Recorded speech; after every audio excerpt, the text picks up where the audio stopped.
السلام عليكم ورحمة الله وبركاته.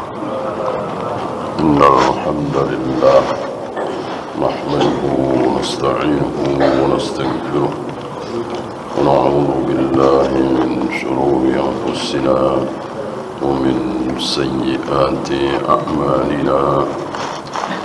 من يهده الله فلا مضل له ومن يضلل فلا هادي له.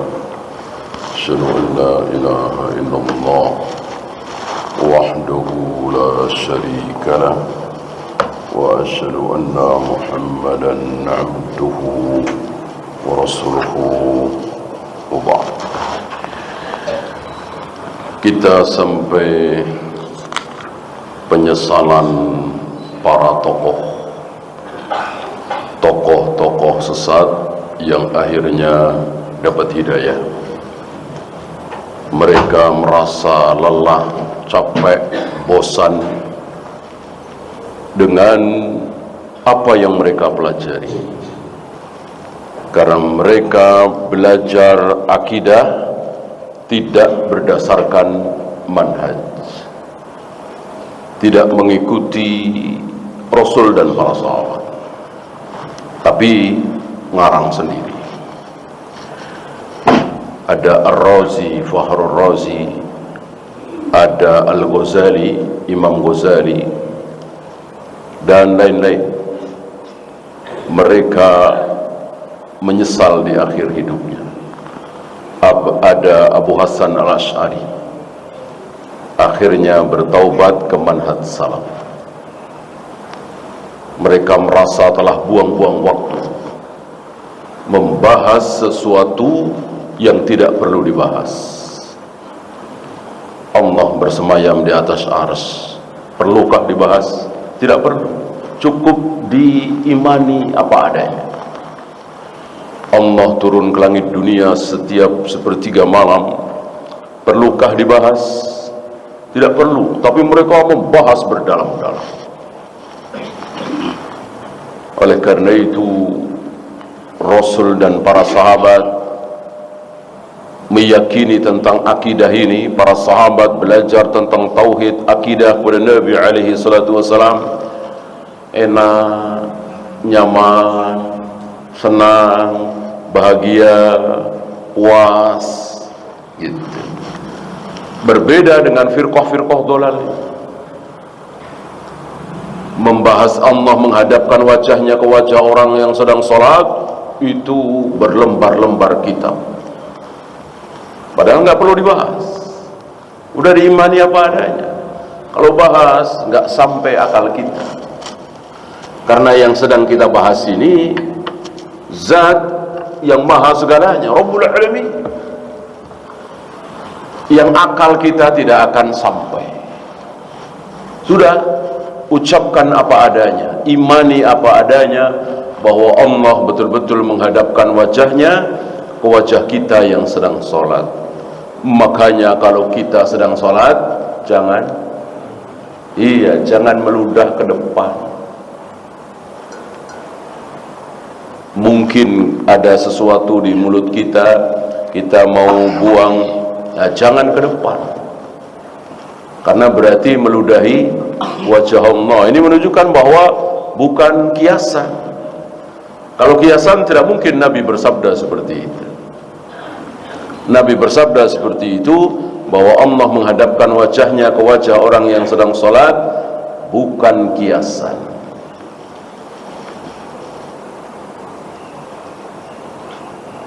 Nah, akal kita tidak akan sampai.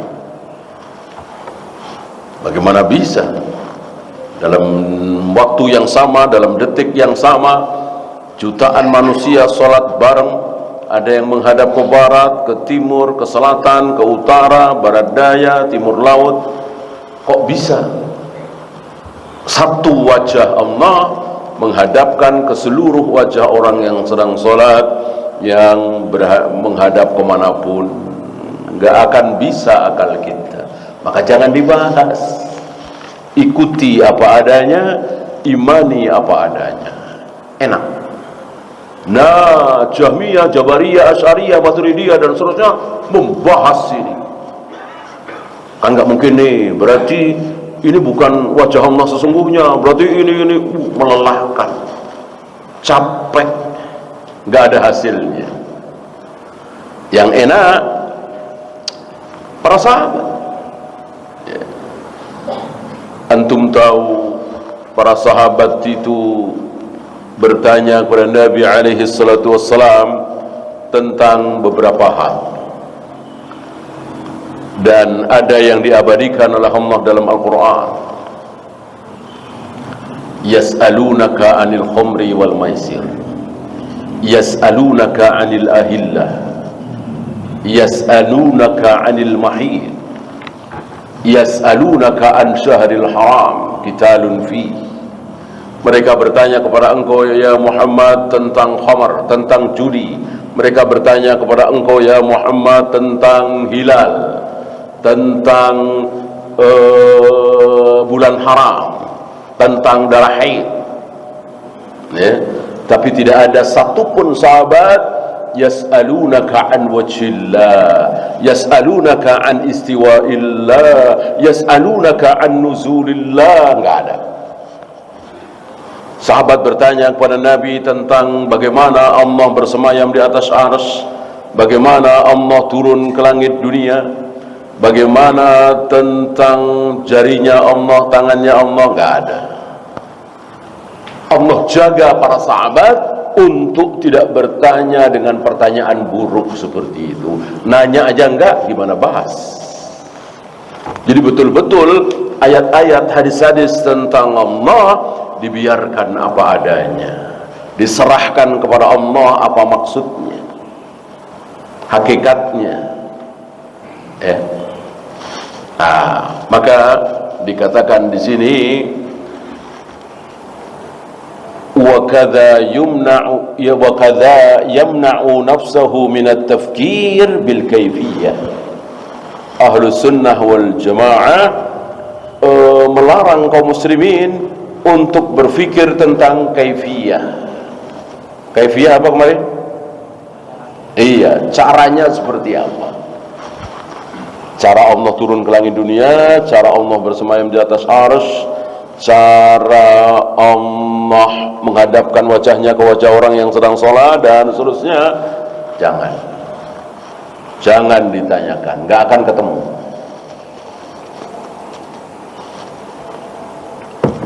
Wa hadha at-tariqu idza salakahu al-insan, apabila manusia kaum muslimin menempuh jalan ini, nggak ada pembahasan, tidak usah ditakyif, tidak usah dita'til, tidak usah ditafwid.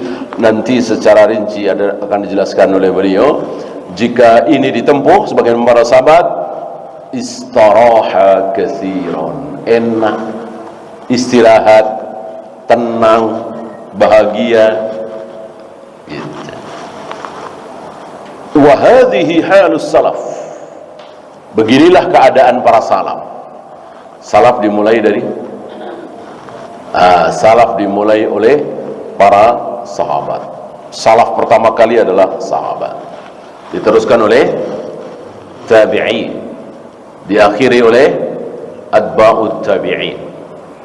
Setelah berakhir atba'ut tabi'in 220 hijrah kira-kira, sudah tidak ada salaf lagi, sudah tidak ada ulama salaf lagi, adanya khalaf secara zaman, secara waktu. Adapun secara pemahaman sampai hari ini, sampai akhir zaman, sampai Imam Mahdi bertemu dengan Nabi Isa, semuanya salaf, semuanya salafi. Adapun secara zaman berakhir 220.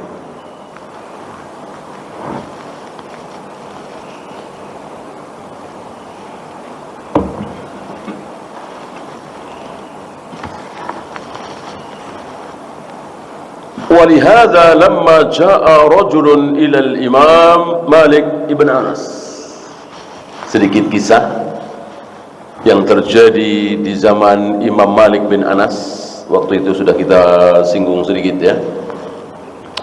Imam Malik, imam Imam Malik terkenal dengan Imam Darul Hijrah, imamnya orang Madinah waktu itu, tentunya waktu itu, zaman itu, bukan zaman sahabat, bukan, setelah itu.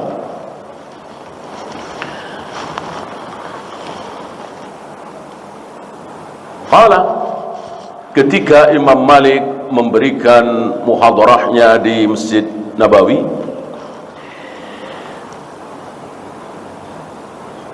ya Aba Abdillah, ada seorang laki-laki yang bertanya kepada beliau. Ya Aba Abdillah, ini kunyahnya Imam Malik. Wahai Abu Abdillah, Ar-Rahmanu 'alal arsy istawa. Allah berfirman bahwa Allah yang Maha Rahman itu bersemayam di atas arsy. Kaifal istiwa? Cara bersemayamnya Allah itu seperti apa? Seperti apa Allah bersemayam itu? Pengen tahu. Berarti mulai membahas ini. Ya. Fa'atraqa bi ra'sihi. Maka seketika Imam Malik menunduk lama, bahkan diriwayatkan sampai berkeringat. Ini luar biasa, para ulama takut salah, mendingan diam daripada jawab salah. Nggak seperti kita, mendingan salah nggak apa-apa daripada nggak jawab. Nah, itu kita ya. Daripada nggak jawab kan kelihatan nggak bisa tuh, bodohnya tuh, udah jawab aja lah sekenanya. Nah, itu orang sekarang. Orang dulu mendingan diem daripada jawab salah, karena betul-betul potong jawaban luar biasa. Apa orang-orang yang ngomong sembarangan bahwa keturunan Rasulullah nggak mungkin salah, ngomong saya dapat wahyu, saya bisa menghubungi Allah langsung. Apa tidak takut dengan lidah yang ditarik, digunting sendiri, ditarik, digunting sendiri, ditarik, digunting sendiri? Itu yang disaksikan oleh Nabi alaihi salatu wassalam bersama Jibril saat Mi'raj. Nabi bertanya, "Man hum ya Jibril?" Mereka siapa Jibril? Kok lidahnya sendiri digunting sendiri? Dijawab oleh Jibril, "Al-khutaba'u min ummatik." Mereka adalah para penceramah dari umatmu. Umat Islam, kaum muslimin. Orang kafir nggak kita bahas ya. Ini kaum muslimin, para penceramah dulu. Mungkin para sahabat, para tabi'in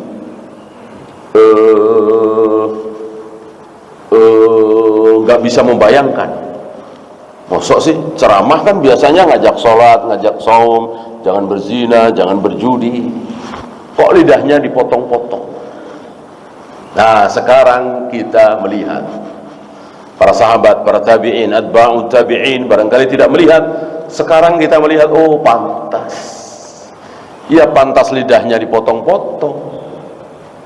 Seenaknya bicara di hadapan kaum muslimin. Yang sunnah dia bilang bid'ah, yang bid'ah dia bilang sunnah. Ya. Pantas lidahnya digunting-gunting, dipotong-potong. Ya.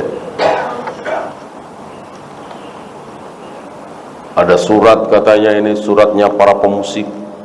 Begitu dahsyatnya itu ya. Asy'ara, para penyair, diterjemahkan, difahami dengan pemusik. Ya. Betapa dahsyatnya ini.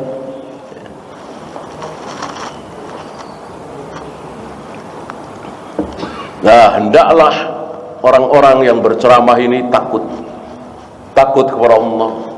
Jangan takut kepada manusia. Jangan takut kepada manusia. Dia tahu ini bid'ah, tapi dia takut kepada manusia.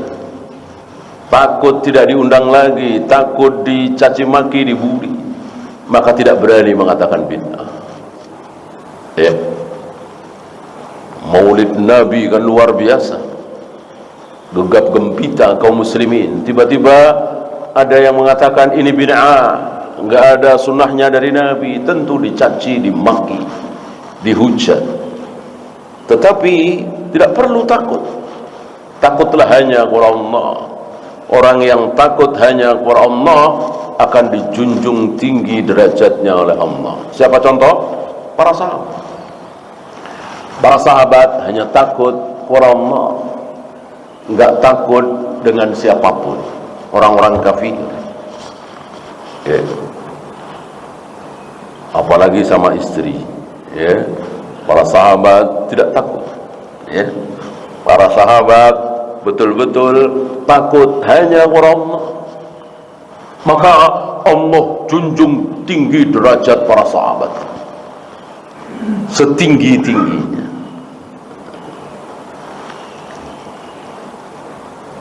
Nah, Imam Malik diam. Beliau tidak takut dikatakan gitu aja mikir, nggak tahu. Kan pernah Imam Malik ditanya 40 apa 39 pertanyaan, dan beliau hanya bisa menjawab 6 atau 7. Lalu orang ini mengatakan, sebelum saya kemari, saya nanya dulu ke orang-orang. Saya punya pertanyaan seperti ini, siapa yang bisa jawab? Siapa yang pantas aku tanya? Semuanya menjawab, menunjuk ke engkau, wahai Imam Malik. Tapi saya kemari, cuman dijawab 6. Ya, kata Imam Malik, pulang. Sampaikan kepada semua orang bahwa aku Malik ditanya 40 pertanyaan cuman bisa jawab 6. Sampaikan ke orang-orang. Nggak takut Imam Malik. Imam Malik nggak bilang, ya cukup kamu aja yang tahu ya, nggak usah bilang-bilang ya. Kalau aku cuman bisa jawab 6 ya. Nggak mesen kan. Udah kasih tahu orang-orang. Ya. Malik ditanya 40 pertanyaan cuman bisa jawab 6. Beginilah ulama yang sesungguhnya, tidak takut celaan.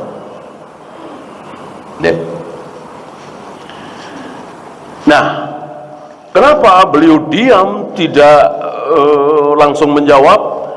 Karena kaget sekaget-kagetnya. Belum pernah ada pertanyaan seperti itu di zaman sahabat, tabi'in, atba'ut tabi'in, sampai ada orang itu bertanya. Itu orang pertama. Sebelumnya belum pernah ada. Artinya Ar-Rahmanu 'alal arsy istawa, Allah bersemayam di atas arsy, sudah. Tidak dibahas caranya seperti apa, kaifiyahnya seperti apa. Maka ketika ada pertanyaan itu, kaget. Kok ada pertanyaan seperti ini? Sebelumnya belum pernah ada. Seluruh sifat-sifat Allah, Allah turun ke langit dunia, Allah menciptakan Adam dengan kedua tangannya, Allah membolak-balikkan hati manusia dengan 2 jarinya, dan seterusnya. Tidak pernah ada yang nanya caranya gimana, prosesnya seperti apa, dan seterusnya. Tiba-tiba ada yang nanya. Maka Imam Malik kaget, diam. Nah, setelah diam cukup lama, entah berapa menit, ya, baru beliau mengangkat kepalanya dan menjawab dengan jawaban yang luar biasa. Hampir seluruh kitab-kitab tauhid yang bermanhaj salaf membawakan jawaban beliau ini, seolah-olah wahyu dari Allah, padahal wahyu sudah putus, nggak mungkin wahyu lagi. Ya, dibimbing oleh Allah, diberi petunjuk oleh Allah. Tapi bukan hal yang baru. Jawaban beliau ini bukan hal yang baru. Artinya begitulah Al-Quran dan Sunnah. Cuman dirangkum dengan redaksi beliau. Kira-kira begitu. Apa jawaban beliau? Al-istiwa'u ma'lumun. Al-istiwa, Allah bersemayam di atas arsy, itu maklum. Apa maklum? Ya orang-orang tahu semua, masa nggak tahu? Orang diulang-ulang di Al-Quran di 7 surat, 7 tempat. Masa nggak tahu? Ya tahulah. Ar-Rahmanu 'alal 'arsy istawa. Ya.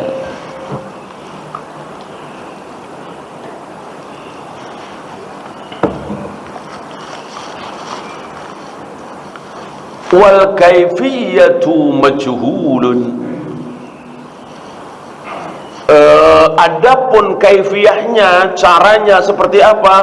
Majhul. Apa majhul? Apa majhul? Majhul lawan kata ma'lum. Kalau diketahui itu ma'lum, kalau tidak diketahui majhul. Huwa rajulun majhulun. Dia laki-laki majhul, artinya tidak dikenal. Oh, ini ada perawi majhul, tidak dikenal.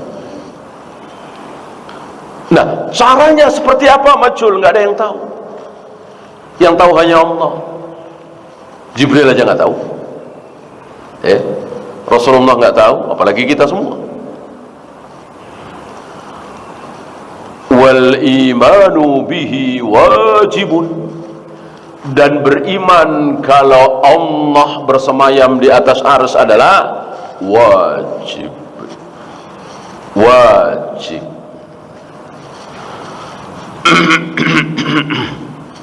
Berarti berdosa, dosa besar bagi orang yang tidak percaya. Kata siapa? Kalau Allah berada di atas arsy, berarti Allah butuh arsy dong. Berarti Allah butuh tempat dong. Ada tempatnya dong. Ya. Itu kata orang-orang sesat. Ya, tentu melawan ini. Ar-Rahmanu 'alal 'arsy istawa.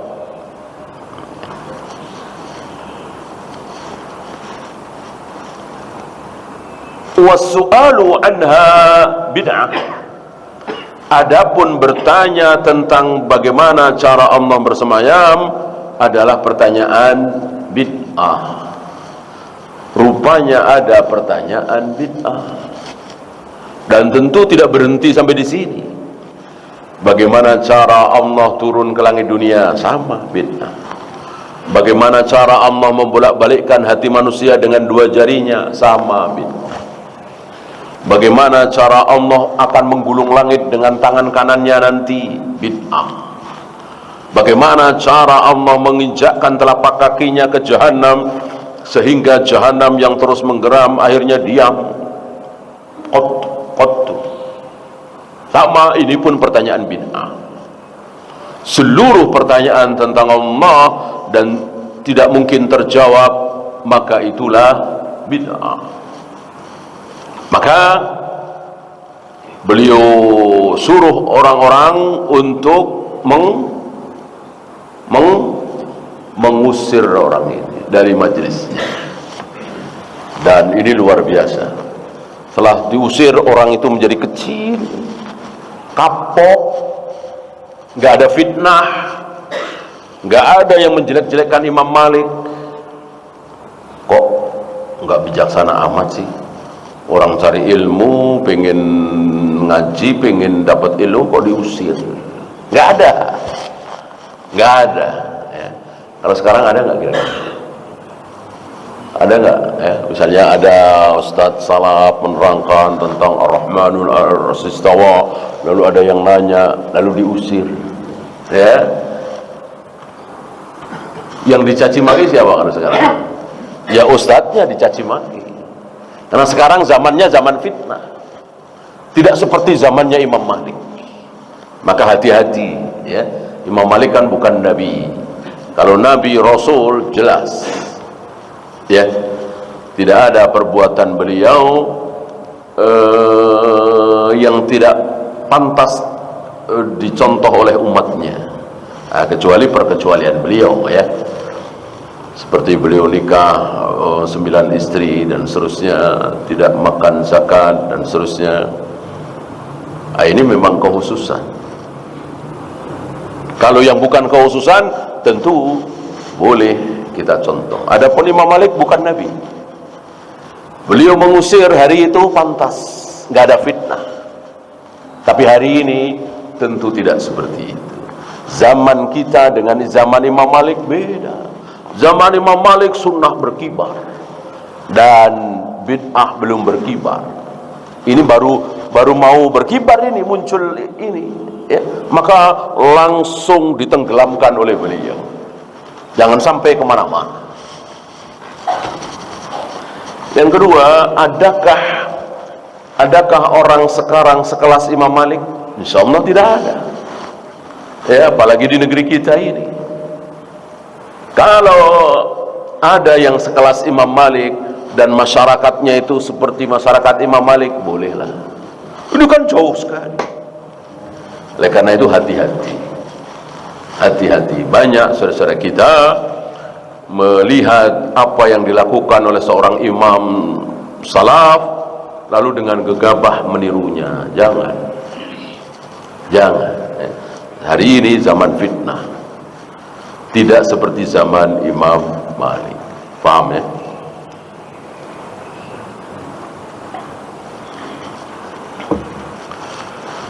Ada saudara kita yang menghajar, ada saudara kita yang bahkan ini contoh dari Nabi ya,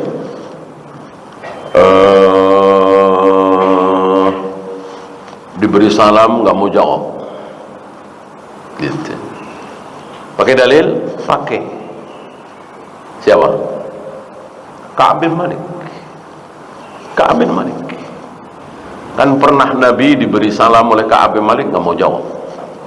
Bukan cuma Nabi, Abu Bakar, Umar, Utsman, Ali, Zubair, seluruh para sahabat dikasih salam oleh Ka'ab bin Malik, nggak ada yang jawab. Luar biasa sedihnya Ka'ab bin Malik waktu itu, gara-gara tidak ikut perang Tabuk. Panjang kisahnya ya. Itu bisa lihat di awal-awal Riyadhus Shalihin misalnya. Lalu ada sebagian saudara kita seperti itu ya.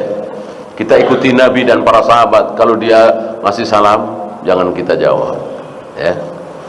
Ini gegabah ya. Ini namanya apa istilahnya? Hajar. Hajar itu hanya bisa dilakukan oleh orang besar terhadap orang kecil, orang tua terhadap anak, atasan terhadap bawahan, mungkin kakak terhadap adik, begitu. Misalnya anak kita sudah SMP, perempuan, belum mau pakai jilbab, kita hajar.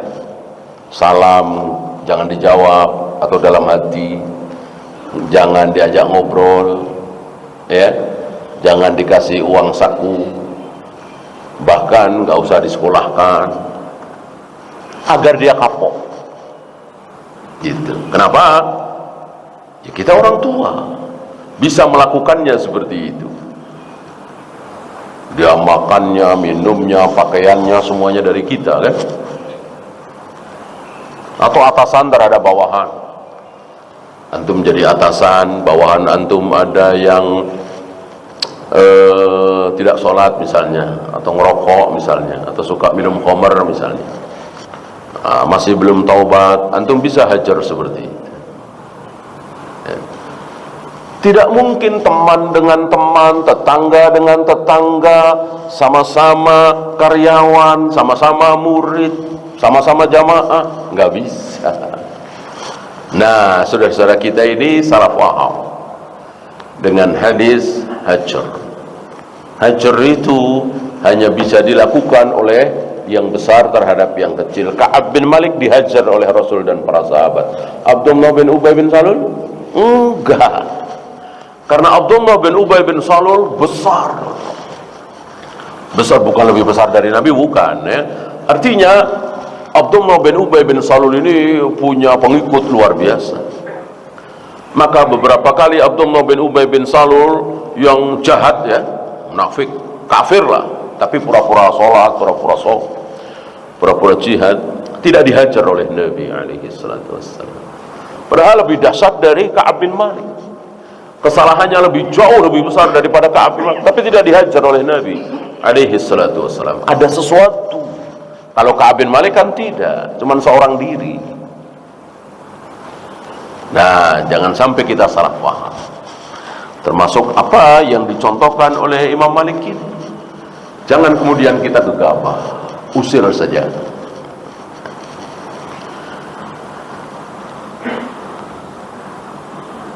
Amma fi asrina al-hadir fanajidu man yaqul inna allaha yanzilu ila as-sama'i ad-dunya hina yabqa thuluthul lail al-akhir kula lailatin.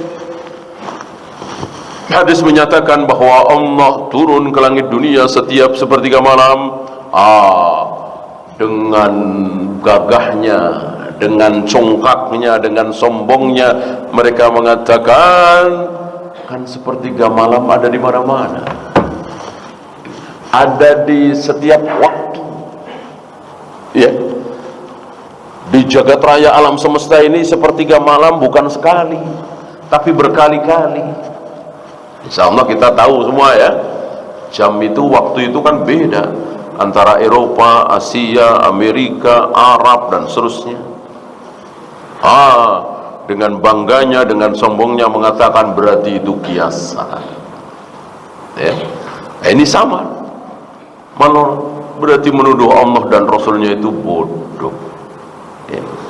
Seandainya pertanyaan itu baik, seandainya pembahasan bahwa Allah turun ke langit dunia setiap sepertiga malam itu, sepertiga malam yang mana, seandainya pembahasan itu baik, maka tentu sudah dibahas oleh para sahabat. Gak ada satupun yang sahabat yang membahas itu. Apa iya semua sahabat bodoh semua? Ya. Justru pembahasan itu yang bodoh. Ya.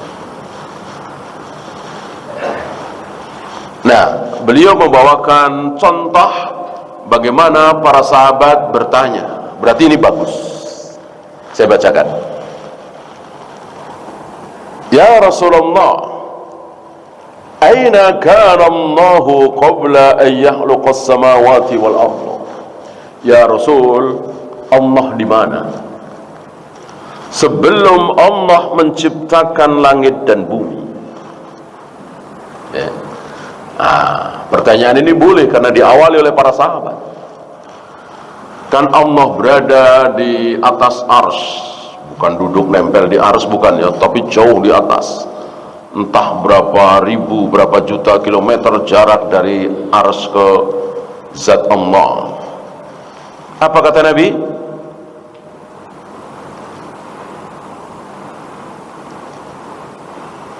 Kana Allahu wa lam yakun syai'un ghairuhu. Allah itu sudah ada sebelum segala sesuatu ada. Wa kana arshuhu 'alal ma. Dan arsy Allah itu di atas, arsy Allah itu ada di atas air. Mungkin kalau kita yang berada di hadapan Nabi, mungkin kita akan bertanya, terus airnya seberapa ya Rasul? Gitu. Apakah sama dengan air samudra begitu? Ya mungkin ya. Alhamdulillah yang berada di hadapan Nabi adalah para sahabat, orang-orang yang dijaga oleh Allah untuk tidak bertanya dengan pertanyaan yang buruk. Itu pertanyaan buruk. Karena apa? Kalau manusia perlu tahu, nggak usah ditanya, pasti nggak usah ditanya, pasti Allah kasih tahu. Kalian perlu tahu bahwa aku menciptakan Adam dengan kedua tanganku. Kalian perlu tahu bahwa aku bersemayam di atas arsy. Adapun cara bersemayamku seperti apa, kalian nggak perlu tahu. Gitu, kira-kira. Kalau kita perlu tahu, Allah sudah kasih tahu. Yang Allah nggak kasih tahu, berarti kita nggak perlu tahu. Jangan dibahas, jangan nanya. Amin.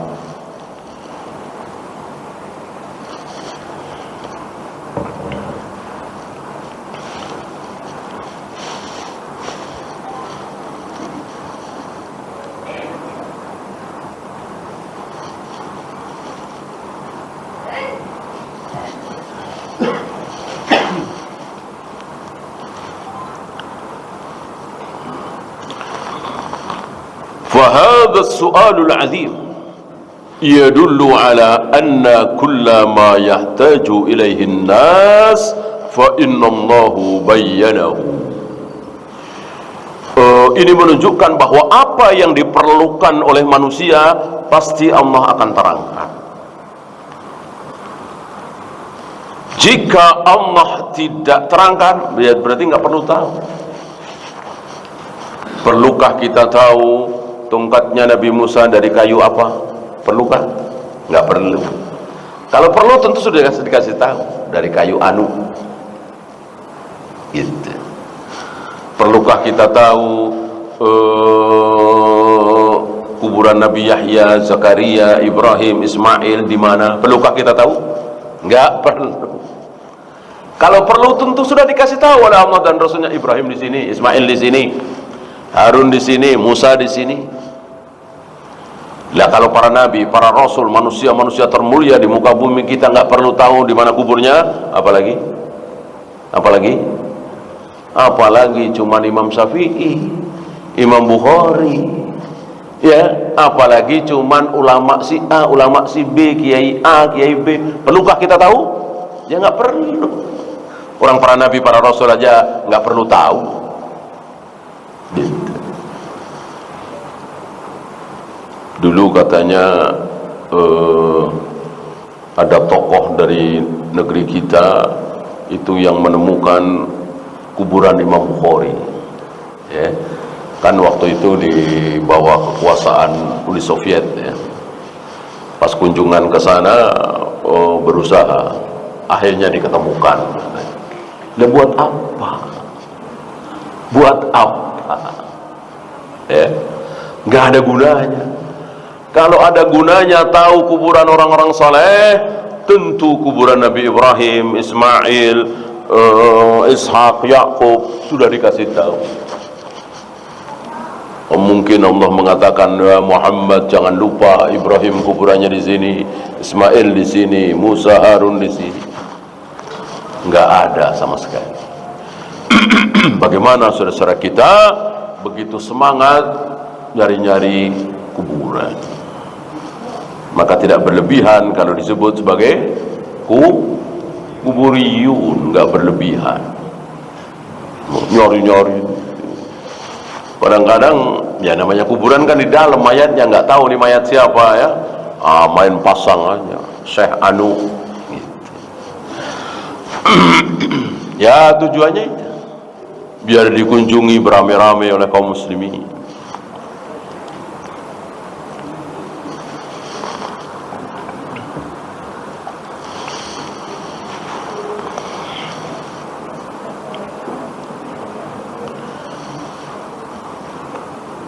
Wal jawabu 'anil iskali fi haditsin nuzul,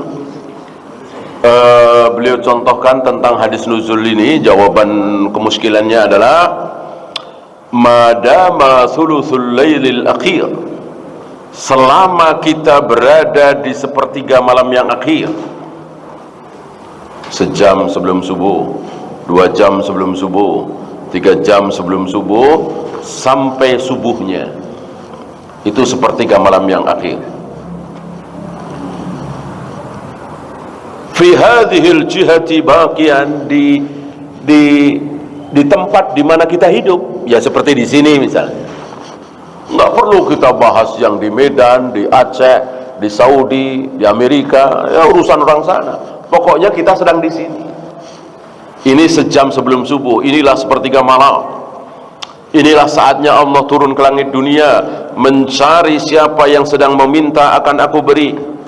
Kita minta, ya Allah, sembuhkan penyakit anak saya, ya Allah, lancarkan rezeki saya. Gitu. Tidak perlu kita bahas yang lain. Wa alaina an nastaslima wa an nakula sami'na wa ata'na wattaba'na wa amanna. Maka wajib bagi kita untuk tunduk, mendengar, taat, mengikuti, mengimani. Fa hadhihi wazifatuna la natajawazul Qur'ana wal hadis. Ini yang bisa kita lakukan, tidak boleh kita melewati Al-Quran dan hadis. Sudah stop sampai di sini. Kata Al-Quran dan Sunnah begitu, ya begitu. Jangan melewati. Ya. Wallahu a'lam. Ya, itu saja. Ada pertanyaan, silakan.